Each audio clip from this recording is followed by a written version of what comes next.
I made this pocket here, and I wanted to make a quick note too that when you do pockets on these or any other mini album, you want to use a wet glue. It doesn't matter what kind of wet glue, but just to go around your closed edges.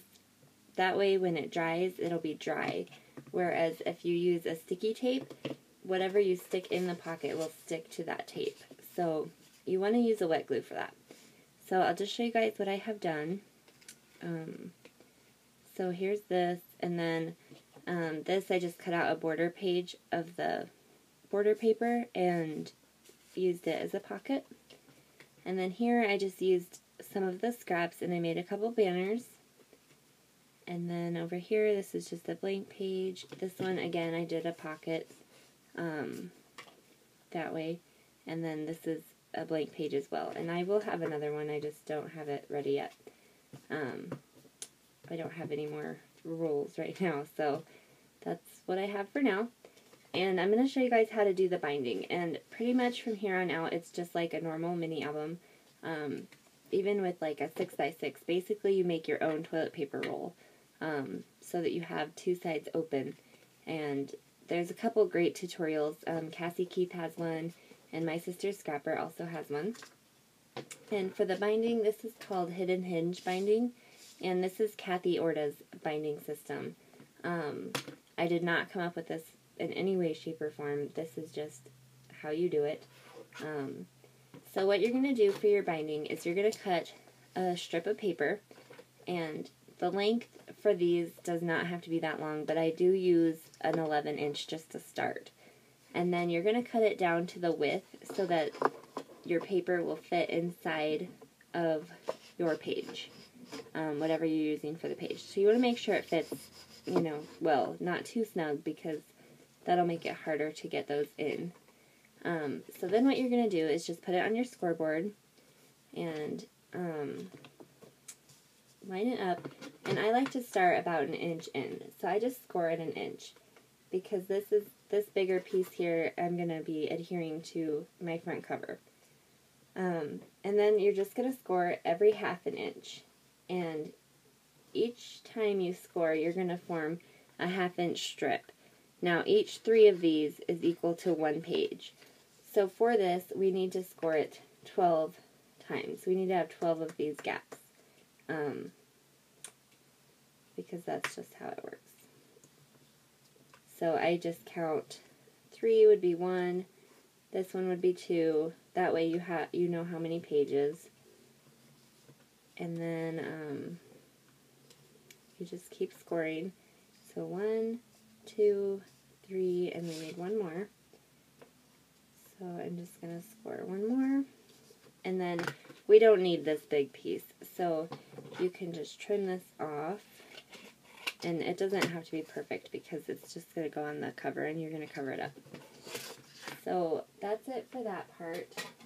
And then what you're going to do is you're going to skip the first score line, and you can see them really well on this side.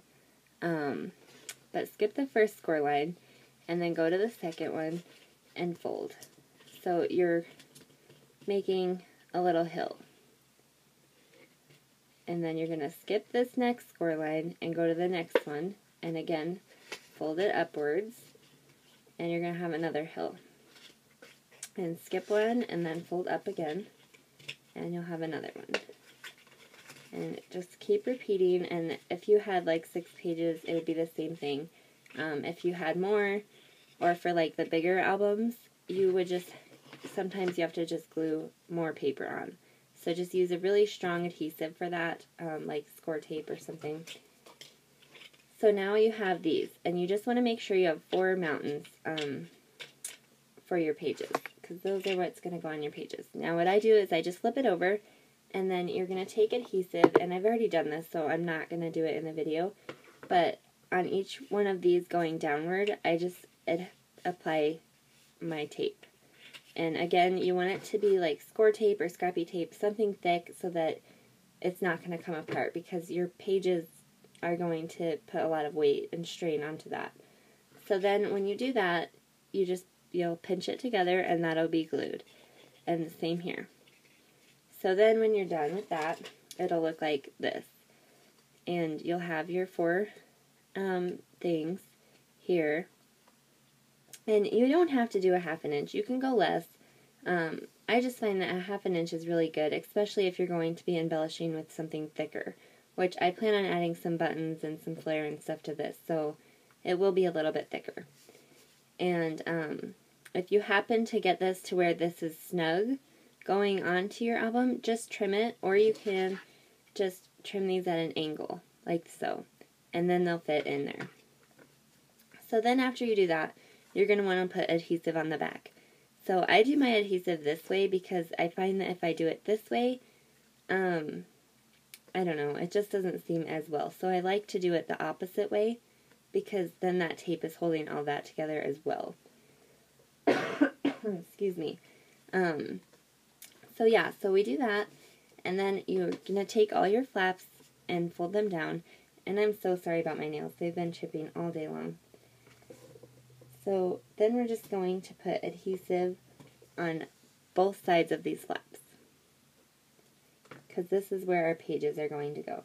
And this again is just like a normal regular size mini album. This is just how you do it. So we just do it on these.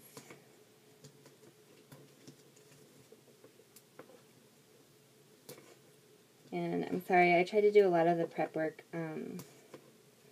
so that these videos wouldn't be too long. So there is that. And now we have those. And now a good thing to do is to take your bone folder and just smooth these over just to make sure that they're adhered really well.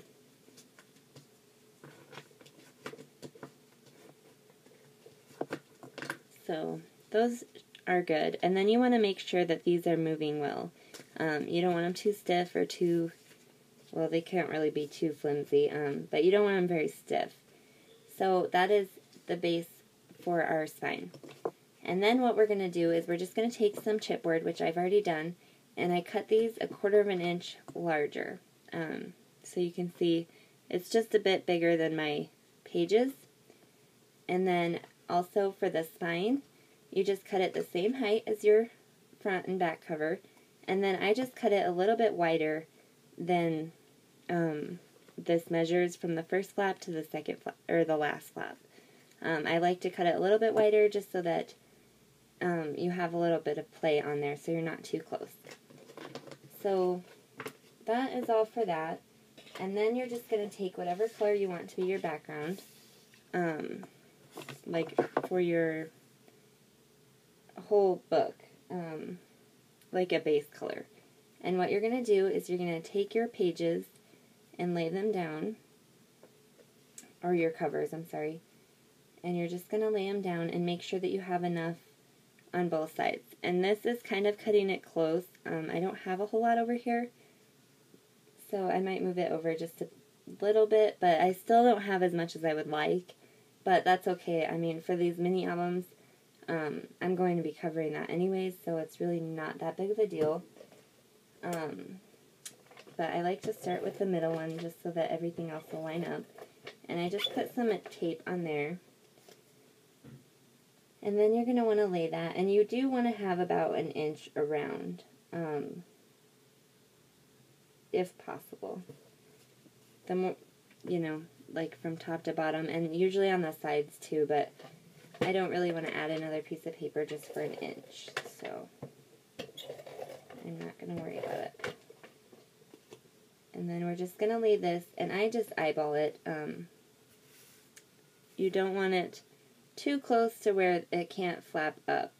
So I just like to eyeball it about the thickness of your chipboard. So that looks good, and now I'm just going to do the same thing with the other side.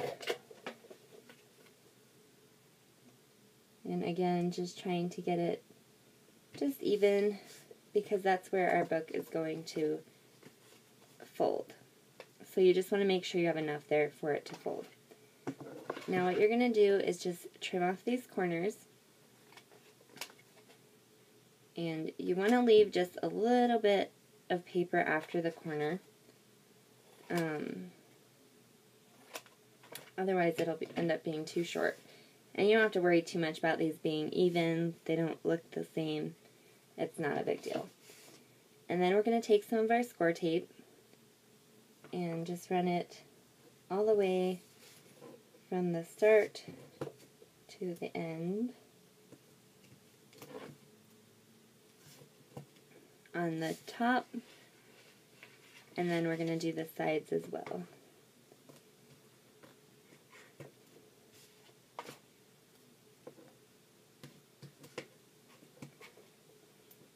Okay, so there's that, and then just give it a good push just to make sure it's adhered well, and then I like to take it and just stand it up on that paper, so then you're kind of getting it ready to fold.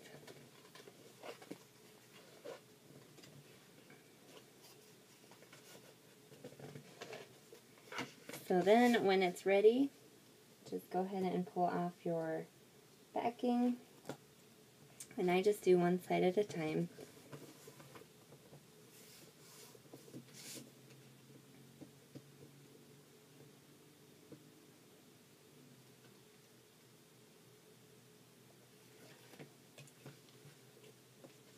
Just fold it up nice and tight, nice and snug.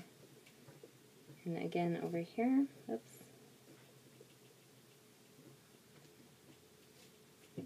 Sometimes it likes to stick really well to the chipboard and it doesn't like to come off.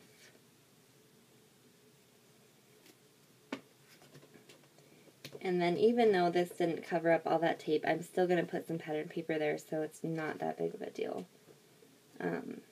I do recommend, it is easier if you just have it longer.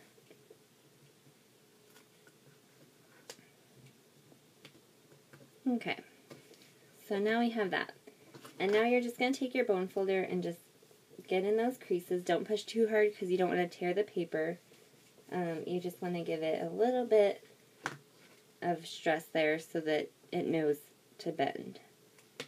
And then you're just going to take off your adhesive on the back of your binding.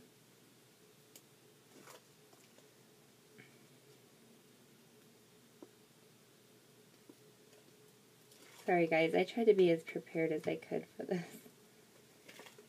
And then you're going to take this and you're going to line it up here so that it's nice and centered, because if you get this off, your pages are going to be crooked. So once you get that down, just give it a good push, and in all of the little gussets here, I guess you would call. And then you can decorate this with your pretty paper, which I'm not going to do because I'm already at 13 minutes.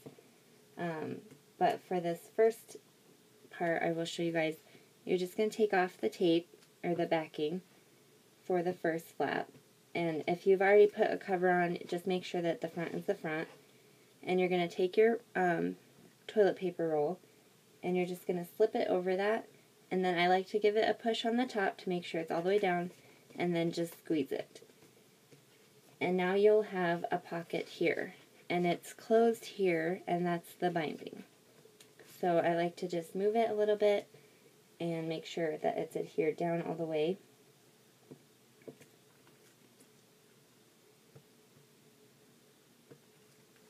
And then just do it again with all of your pages.